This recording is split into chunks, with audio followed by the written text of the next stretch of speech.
नमस्कार, जनतंत्र टीवी देख रहे हैं आप। आपके साथ मैं हूं संतोष कंगवार। बुलेटिन की शुरुआत करेंगे। बिहार सरकार में मंत्री श्रवण कुमार ने आज नालंदा में अपने विधानसभा क्षेत्र में बेन प्रखंड का दौरा किया। इसी दौरान उन्होंने खेदू बिगहा गांव में लाखों रुपए की योजनाओं का उद्घाटन किया। आपको बता दें कि श्रवण कुमार ने बंगाल और असम चुनाव को लेकर जनता से अपील करते हुए कहा है कि जनता फालतू बयानबाजी करने वालों को नकारे और क्षेत्र के विकास और अहिंसा की बात करने वालों को वोट दे। तो वहीं ममता बनर्जी के पैर में लगी चोट को लेकर बीजेपी पर लगे आरोपों को खारिज करते हुए कहा, जब तक जांच नहीं होती तब तक किसी पर आरोप लगाना सत्य से परे होगा। चुनाव जिन राज्यों में हो रहा है वहां की जनता जो अच्छा काम करे, जो नेक काम करे, जो राज्य की तरक्की की बात करे, लोग में शांति और भाईचारा पैदा करे, उनको जिताना चाहिए और सिर्फ भाषणबाज नेता को किनारा करना चाहिए, दूर करना चाहिए, यही अपील करूंगा।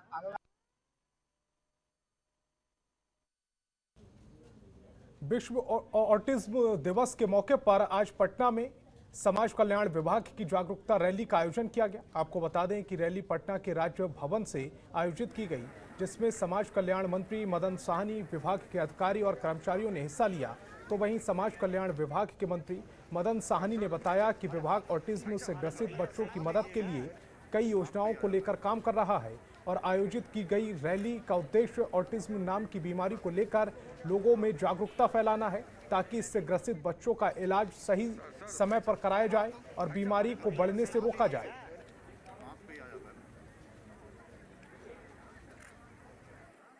मंत्रालय की ओर से, समाज कल्याण विभाग की ओर से विश्व स्वपरायणता दिवस का आयोजन किया गया, जिसके तहत आज हम लोग राजभवन भवन के सामने से सूचना भवन तक हम लोग प्रभात फेरी का कार्यक्रम करेंगे और इसके माध्यम से आज हम लोग लोगों के बीच में जन जागरूकता का संदेश देने का काम करेंगे कि जो इस बीमारी से ग्रसित लोग हैं, चाहे उसमें बच्चे हों या बड़े हों, उनके प्रति लोगों का जो भावना है वह जागृत हो और उनको सहयोग का भावना रखें, उनके साथ किसी तरह का भेदभाव नहीं हो।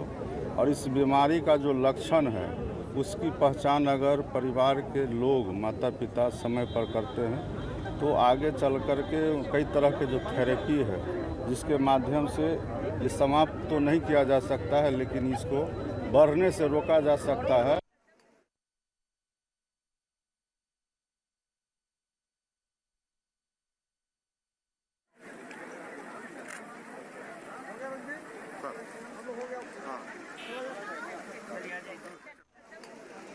सर भाई साहब, अरे हाँ तो भाई साहब, अरे भैया से हाथ लीजिएगा, हाथ पे ही आ जाता है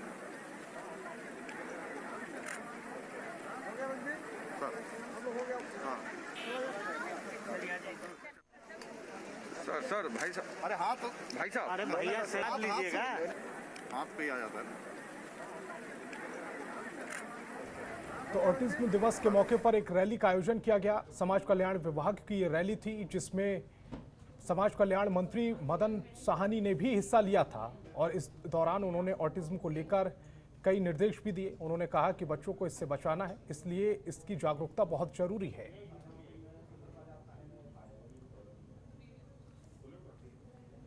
बिहार में पंचायत चुनाव की सुगबुगाहट शुरू हो गई है। 5 साल के बाद होने वाले त्रिस्तरीय पंचायत चुनाव को लेकर ग्रामीण इलाकों में सरगर्मी तेज होती जा रही है। इसी कड़ी में पश्चिम चंपारण के बगहा के ग्राम पंचायत महीपुर भथौड़ा के से हमारे संवाददाता परवेश आलम पहुंचे। मुखिया और जनता से खास बातचीत की। गांव वालों से जानने की कोशिश की गई कि मुखिया ने 5 सालों में गांव में कितना विकास किया है, क्या कुछ कहा है मुखिया ने और जनता ने। सुनवाते हैं आपको। नमस्कार, आप देख रहे हैं जनतन टीवी के खास कार्यक्रम मुखिया जी बोली ना। इस कार्यक्रम के तहत हम बघावन प्रखंड के महीपुर भथौड़ा पंचायत में आज पहुंच गए हैं। यहाँ 5 साल में मुखिया द्वारा कौन कौन सा काम किया गया है, सबसे पहले हम जनता से सवाल करेंगे। मुखिया जी, कौन काम किए हैं? पंचायत के जितने जो विकास वाला काम है सब अच्छे ढंग से किए हैं। इंदिरा आवास के क्षेत्र में क्या किए हैं? लगभग 90% से ज़्यादा काम किए हैं।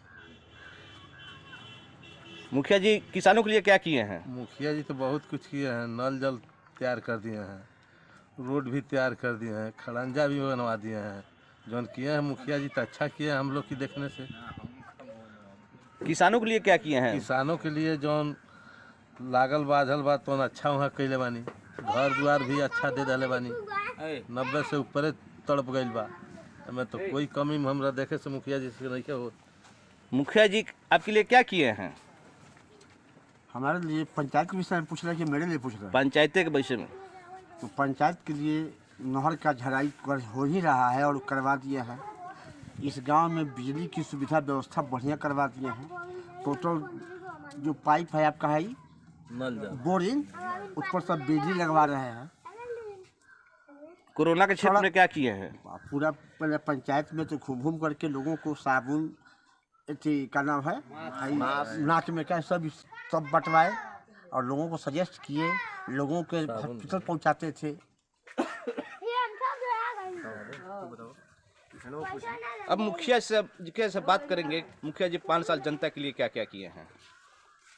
मुखिया जी क्या किए हैं 5 साल में? देखिए, जब मैं 2016 में जब चुनाव जीता उस समय पंचायत की स्थिति जो बहुत बेहतर नहीं थी। प्रधानमंत्री जो सड़क थी सब टूट चुके थे। सभी गली नालियाँ जो है कीचड़ से भरा होता था। बरसात के दिनों में लोगों को काफ़ी कठिनाई होती थी। बिजली के क्षेत्र में भी बहुत हमारा गांव बहुत ही पीछे था। एक समय था जब हम लोग को बिजली मिलती थी तो बहुत लो वोल्टेज की समस्या रहती थी। सभी क्षेत्रों में हम लोगों ने काम किया। इस कोरोना काल में इतनी भारी विपत्ति में भी हम लोगों का जो 8 महीना बर्बाद हुआ है, उसके बावजूद हम लोग हर क्षेत्र में काम किए। हमने बिजली के क्षेत्र में यहाँ पावर स्टेशन लगाकर सबों को बिजली देने का काम किया।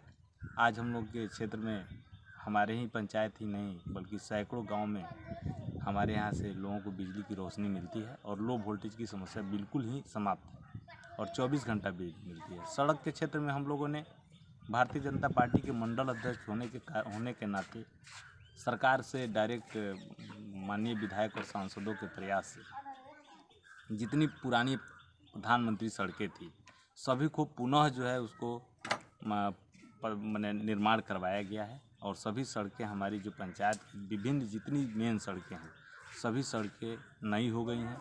जितनी गली नालियाँ मुख्यमंत्री 7 निश्चय योजना के तहत थी बनानी थी सभी को धरातल पर उतारने का काम हम लोग के द्वारा किया गया है। लगभग पंचायत के 99% गली नालियों को बना दिया गया है। 90%। 7 निश्चय में क्या किया? 7 निश्चय में हम लोगों ने गली नाली का योजना था, उसमें हम लोगों ने सभी वार्डों में मुख्यमंत्री निश्चय योजना के तहत पेयजल का निर्माण कराया है और सभी वार्डों में 15 वार्डों में पानी लोगों को शुद्ध पेयजल मिल रहा है।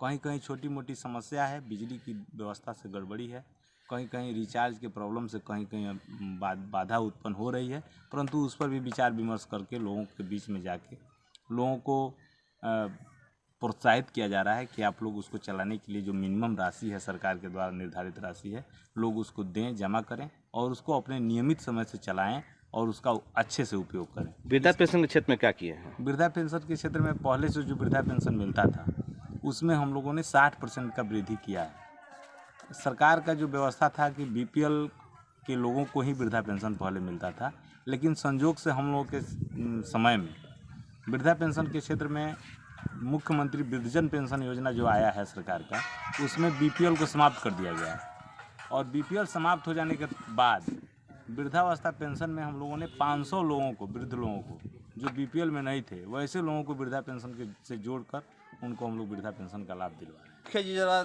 इस पंचायत में तमाम दावा किया गया, आने वाला चुनाव में इस समय बताएगा कि 5 साल में कि मुखिया जी ने क्या किया है। जनतन टीवी के लिए परवेज आलम, बगहा।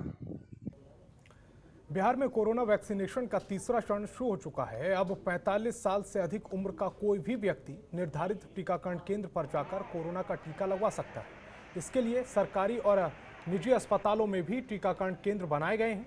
स्वास्थ्य मंत्री मंगल पांडे ने IGIMS पहुंचकर कोरोना वैक्सीन की पहली डोज ली और अभियान का उद्घाटन किया, जिसके बाद पूरे बिहार में टीकाकरण का काम शुरू हो चुका है। इस दौरान टीका लेने आए युवक रूपेश ने भारत सरकार और राज्य सरकार का धन्यवाद दिया। उन्होंने कहा कि भारत की बहुत बड़ी उपलब्धि है ये। भारत के द्वारा विभिन्न देशों में भी बड़ी मात्रा में वैक्सीनेशन किया जा रहा है।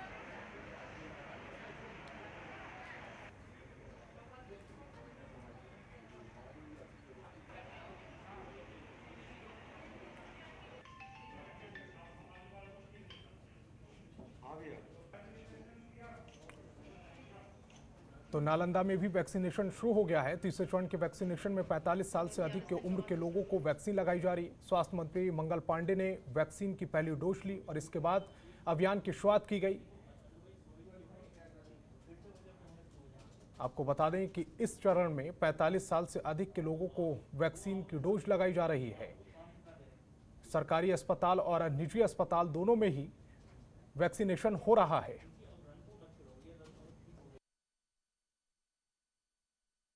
और बिहार सरकार को बहुत बहुत धन्यवाद करेंगे कि हम लोगों को काफ़ी समय से प्रतीक्षा थी कि 45 ईयर्स से ऊपर जो भी लोग हैं उनको मौका मिले और जल्द से जल्द वैक्सीनेशन हो, क्योंकि बहुत बड़ी आबादी इसमें भागीदारी करती है और इस प्रकार से हम लोग सारे जो भी लोग हैं उनकी सभी जीवन की सुरक्षा की गारंटी मिल रही है। कहीं न कहीं भारतवर्ष का यह बहुत बड़ी उपलब्धि है कि भारतवर्ष के द्वारा विभिन्न देशों को बहुत बड़ी मात्रा में वैक्सीनेशन के लिए उनको वैक्सीन भेजा जा रहा है। भारत सरकार और सारे लोग इसमें खुशी अपनी जाहिर कर रहे हैं। हम लोगों को यह मौका मिला कि आज हम लोग प्रथम दिन ही वैक्सीनेशन के लिए यहाँ आए अपने गार्जियन को लेकर के और हम लोग वैक्सीन दिलवाए हैं और किसी प्रकार की कोई समस्या वैक्सीन से नहीं हो रही है। मुजफ्फरपुर के तारसन में दो पक्षों के बीच विवाद को लेकर जमकर मारपीट हुई, जिसमें आधा दर्जन लोग घायल हो गए, जिसके बाद गांव में दो पक्षों में तनाव की स्थिति पैदा हो गई है। घटना को लेकर जमकर बवाल हुआ है। लाठी डंडों और हथियारों से लैस उग्र लोगों द्वारा घर में तोड़फोड़ की गई है। सूचना पर पहुंची तुर्की ओपी की पुलिस ने उग्र लोगों को खदेड़ा, वाहनों में तोड़फोड़ की। इसके कारण स्थिति और अनियंत्रित हो गई। एसडीएम और एएसपी की गाड़ियों पर भी पथराव किया गया है, लाठियां बरसाई गई हैं, तो वहीं पुलिस को अपने बचाव में फायरिंग करनी पड़ी है। आपको बता दें कि 79 लोगों के खिलाफ मामला दर्ज किया गया है और 16 लोगों को न्यायिक हिरासत में भेजा गया है। इस घटना का वीडियो सोशल मीडिया पर तेजी से वायरल हो रहा है। वहीं एएसपी सैयद इमरान मसूद ने बताया है कि पुलिस मामले की जांच कर रही है और कार्रवाई में जुट गई है।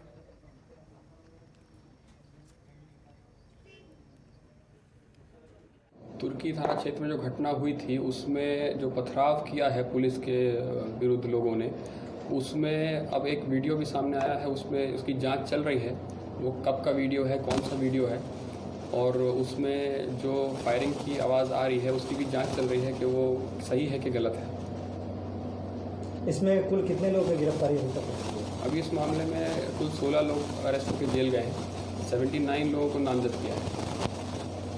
सर उसमें एक पक्ष की गिरफ्तारी हुई है?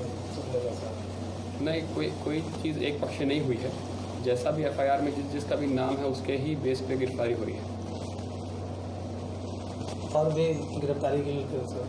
हाँ, जो भी नामजद है उनकी गिरफ्तारी का प्रयास जारी है। खबरों के निष्पक्ष विश्लेषण के लिए सब्सक्राइब करें Jantantra TV and press the bell icon. Never miss any update.